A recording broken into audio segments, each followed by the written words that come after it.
बुद्ध अपने शिष्यों को दे रहे थे उपदेश। तभी एक व्यक्ति को बुद्ध की बातें अच्छी नहीं लगीं। वह उठा और बुद्ध का अपमान कर दिया।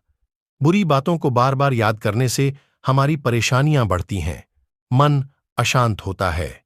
इसीलिए दुख देने वाली बातों को भूलकर आगे बढ़ना चाहिए।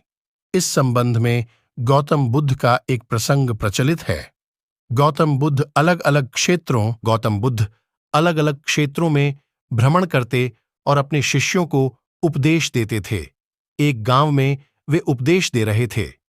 बुद्ध ने कहा कि क्रोध ऐसी अग्नि है जिसमें क्रोध करने वाला खुद भी जलता है और दूसरों को भी जलाता है। बुद्ध के प्रवचन सुनने के लिए बड़ी संख्या में लोग वहां बैठे थे।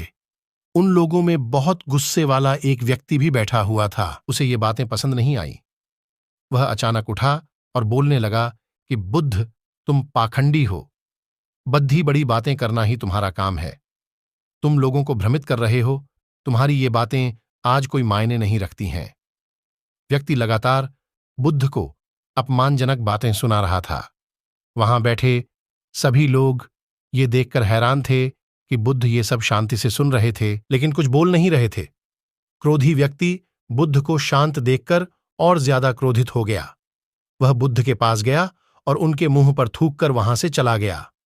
घर पहुंचकर क्रोधी व्यक्ति का मन शांत हुआ तो उसे अपने किए पर बहुत पछतावा हुआ।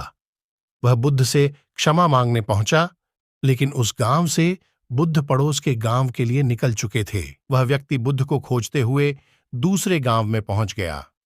वहां व्यक्ति को जैसे ही बुद्ध दिखाई दिए, वह उनके चरणों में गिर गया और क्षमा मांगने लगा। बुद्ध ने उस व्यक्ति से पूछा, तुम कौन हो और क्षमा क्यों मांग रहे हो? उस व्यक्ति ने कहा, क्या आप भूल गए?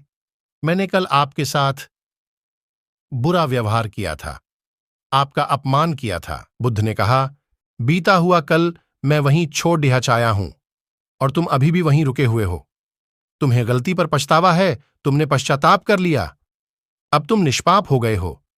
बुरी बातें याद करते रहने से हमारा आज बर्बाद हो जाता है। इस आदत की वजह से भविष्य भी बिगड़ सकता है। इसीलिए बीते हुए कल की बातों को भूलकर आगे बढ़ना चाहिए।